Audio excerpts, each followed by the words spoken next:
Well, I'm back out on the castle fields. Now, I kept finding such good stuff last time, so I thought I'd come back and have a little look. That's my first signal. It's a very old rimfire bullet casing. It was about 5-6 inches down, maybe more actually. It's underneath the root. It's cool. Moving on. Well, I just had a scratchy signal in the 80s. Yeah, there's a coin there.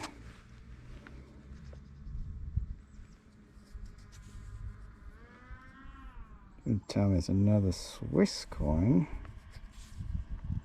Don't know about that one.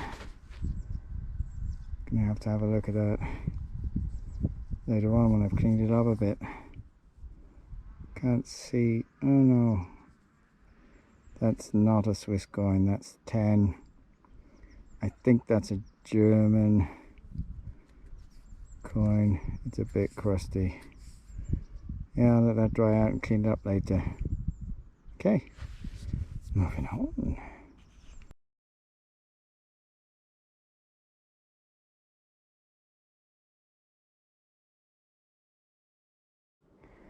Wanted to show you guys something with the Deus 2. I've got this insensitive FT. I want program number 3.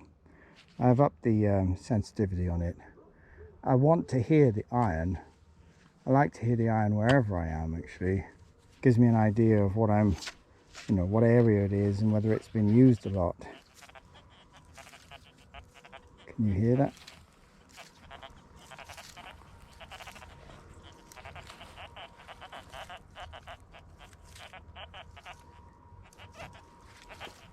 This place is full.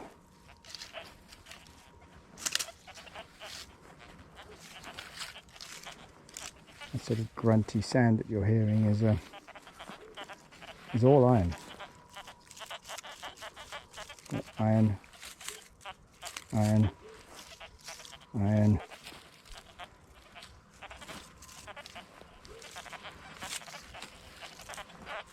Now my cruiser, I've been through this area with my cruiser. And as you'll have seen in my last video, I found some crazy. I don't think that's anything good. It's double tapping. But you see, it's full of iron, but in amongst it, it picks up these little signals.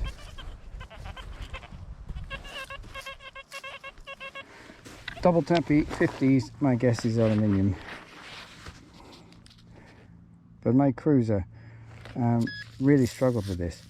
But this is the question mark. How many people, it must be a little bit deeper, I'll have to dig for that. I'll come back to you in a minute when I find it. But how many people have sites like this where there's iron all over the place?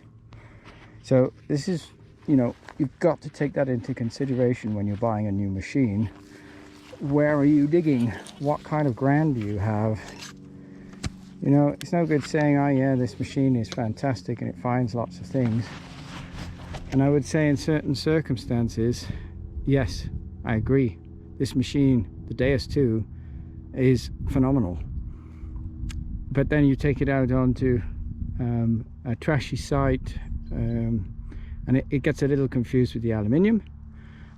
So you have to be careful with that, because aluminium can come up all kinds of numbers on this machine.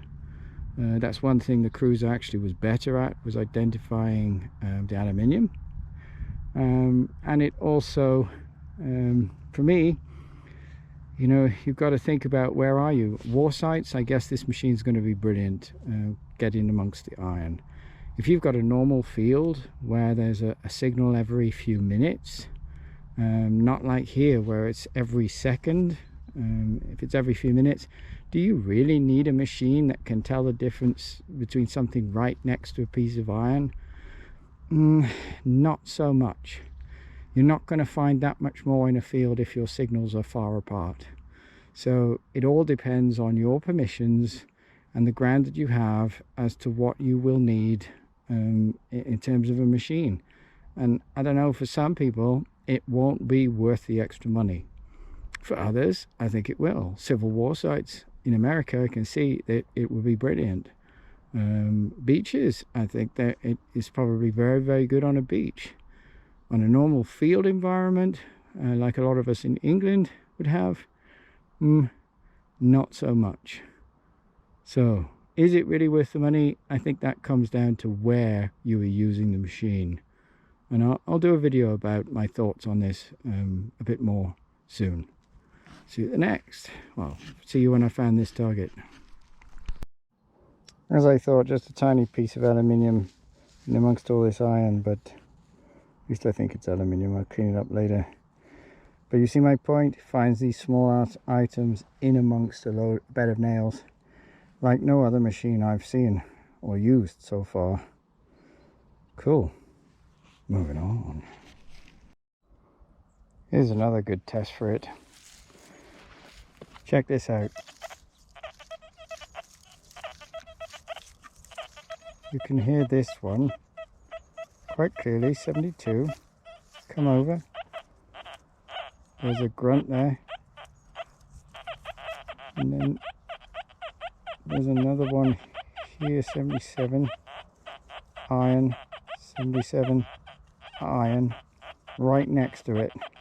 Hardly moving. Get an inch or two. And then over here another signal.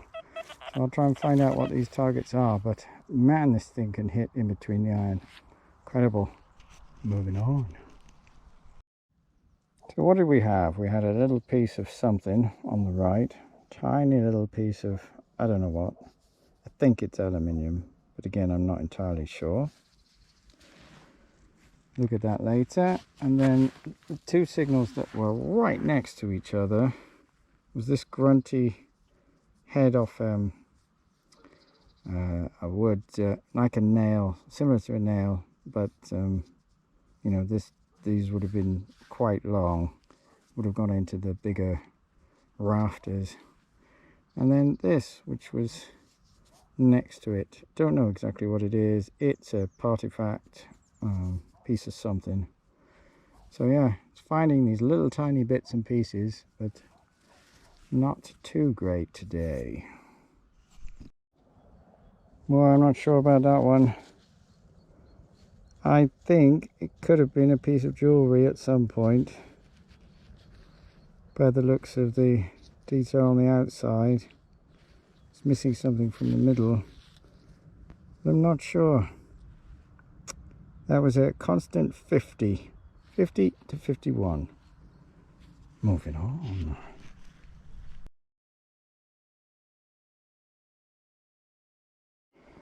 Now I just had a very sparky signal. I mean, really, it was blaring away here. It was like literally like that. And it's a 90. Now 91, 92, you're almost always going to get bottle caps, or at least where I am, you almost get bottle caps. But that does not look like a bottle cap. Glove off time.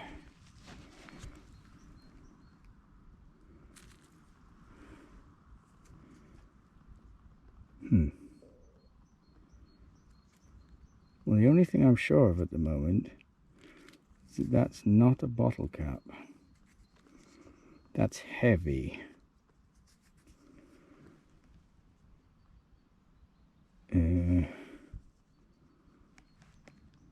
1936 Jodlerfest Solitone. Now, my guess is that that is silver. Oh, it's silver plated. Don't know. It's heavy. Could well be silver. Very cool. Very cool. So in between the wars. Moving on.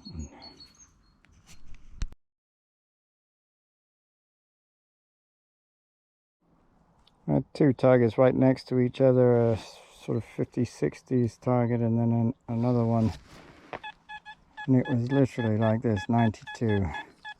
So bottle cap, right? I mean, I've done, I don't know how many bottle caps at 92. That doesn't look like a bottle cap.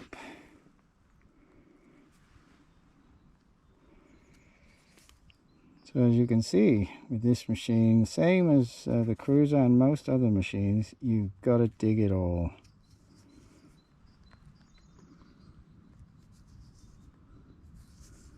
Okay, I'm gonna leave that alone because that is, I think, a Liard. And that would be my first one, if it is. I'm pretty sure it is. That's very, very cool. Yeah, cool. Speechless. This place is incredible at the moment. But as I've said, I've been over this with the Cruiser and I didn't find that much. But this, now with the Deus 2, getting in amongst the iron, fantastic. Moving on.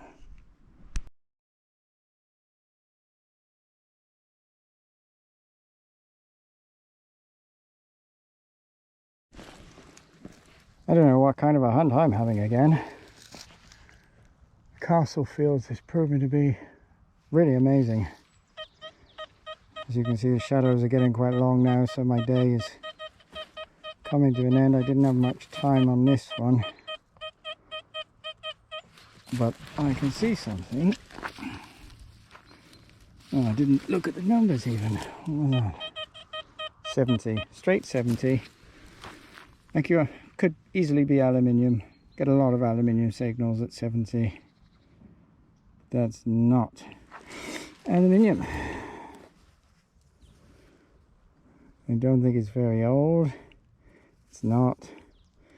It's a Swiss coin. It'll be a 1 wrapping. I can see it's 1908. So there'll be the 1 on the back there. It's still cool. Well over 100 years old. Really nice to find. Moving on.